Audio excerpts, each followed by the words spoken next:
আজকে বাংলা ইন্ডাস্ট্রির জনপ্রিয়তা এতটা কমে এসছে যে আজকালকার দিনে দাঁড়িয়ে এই ধরনের ঘটনা কখনো ঘটে না। এমন একটা ব্যাপার নিয়ে কথা বলবো আজকে সিনে চর্চার নতুন এপিসোডে। এর আগেও বিভিন্ন ব্যাপার নিয়ে কথা বলেছি, যেগুলো খুবই রেয়ার কিছু ঘটনা আমাদের ইন্ডাস্ট্রিতে হয়েছে অন্য ইন্ডাস্ট্রি থেকে, সেগুলো নিয়ে আলোচনা। তো সেরকমই একটা আলোচনা সামনে এলো বা হঠাৎ করে মাথায় এলো, মনে হলো এটা নিয়ে আলোচনা করা খুবই দরকার। এই যে আজকে পুষ্পা টু বলি বা এই যে কান্টারা টু, এগুলো যে বাংলা ডাব হয়ে রিলিজ হবে, এগুলো নিয়ে এত আলোচনা। আমরা ভিডিও করে বলছি এগুলো যদি বাংলা ভাষায় রিলিজ হতো তাহলে কী হতে পারতো, কী ক্ষতি হতো, কী ভালো হতো, এই সমস্ত ব্যাপার নিয়ে কথা বলছি। এই সমস্ত ঘটনার অনেক আগে, প্রায় আজ থেকে 40-44 বছর আগে অলরেডি এই ধরনের ঘটনা অলরেডি কিন্তু বাংলাতে ঘটেছে, এবং সেটা জাস্ট আগুন লাগিয়ে দিয়েছিল বাংলা ইন্ডাস্ট্রির জন্য। ব্যাপারটা কোথাও গিয়ে কিন্তু চিন্তার হয়ে দাঁড়িয়েছিল। সেরকমই একটা ব্যাপার নিয়ে আজকে কথা বলবো, এবং আমার মনে হলে আলোচনা করা দরকারি ব্যাপারটা। এবং অমিতাভ বচ্চন কে ছিল, অমিতাভ বচ্চনের অরাটা কী ভয়ঙ্কর ছিল, সেটা এই ভিডিওটা দেখলে তোমরা কোথাও গিয়ে এমনিই বুঝে যাবে যে অমিতাভ বচ্চনের ক্রেজ কী লেভেলের ছিল।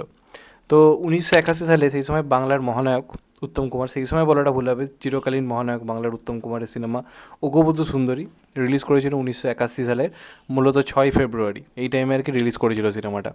তো সেই সিনেমাটা সেই সময় দাঁড়িয়ে একটা মোটামুটি ভালো ওপেনিং নেয় এবং মোটামুটি ভালো চলে।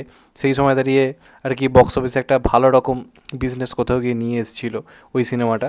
সেই সময় হঠাৎ করে খবর আসে যে অমিতাভ বচ্চন তার নিজের সিনেমা বাংলা ভাষা, যেহেতু বাংলাতে অমিতাভ বচ্চনের একটা হিউজ ক্রেজ ছিল, যেমন এখন শাহরুখ খানের দেখা যায়, তেমন অমিতাভ বচ্চনের একটা মারকাটারি ক্রেজ ছিল আমাদের বাংলাতে।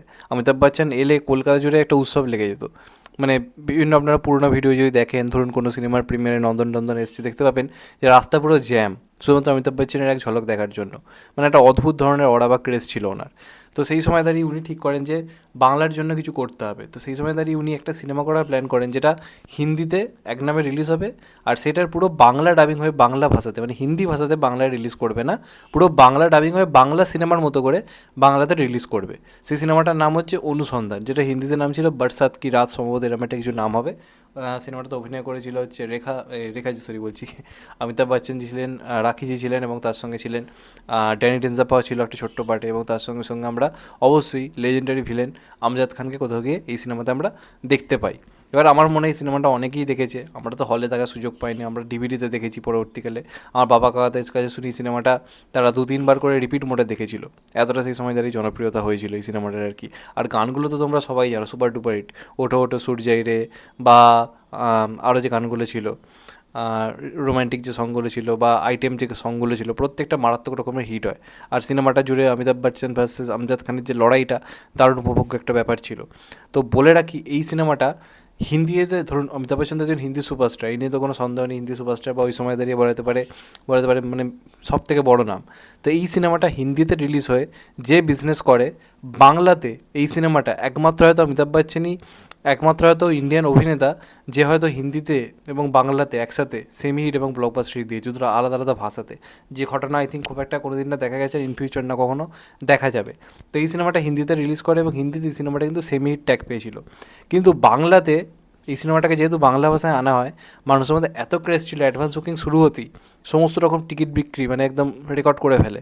এবং এমনটা জানা যায় অগবধূ সুন্দরী ওই সময় মহানায়ক উত্তম কুমারের সিনেমা 2 সপ্তাহ আগে যেটা রিলিজ করেছিল আর কি, এই সিনেমাটা রিলিজ হওয়ার, তো সেইটার অ্যাডভান্স বুকিং ওপেনিংয়ের যে রেকর্ড আর কি করেছিল, বা যেরকম লেভেলের টিকিট বিক্রি আর কি হয়েছিল, সেইটার পুরো রেকর্ড এই সিনেমাটা ভেঙে দেয় এবং এমন বক্স অফিস কালেকশন করে, প্রায় ওই টাইমের আনুমানিক মুদ্রা আমরা যদি হিসেব করে দেখি আজকের দিনে দাঁড়িয়ে সেটা হিউজ টাকায় গিয়ে পৌঁছবে। তো সেইটা হয়ে ওই বছরে শুধুমাত্র হায়েস্ট গ্রসার নয়, ইন্ডাস্ট্রি হিট হয়েছিল। তো এমনটা সচরাচর দেখা যায় না, একটা অন্য কোনো ইন্ডাস্ট্রি কোনো অভিনেতা বাংলা ভাষায় সিনেমা আনলো, সেই ইন্ডাস্ট্রিতে এসে ইন্ডাস্ট্রি হিট দিয়ে দিল, এমনটা কিন্তু দেখা যায় না। সেটা কিন্তু অনুসন্ধান সিনেমাটা কিন্তু করে দেখিয়েছিল।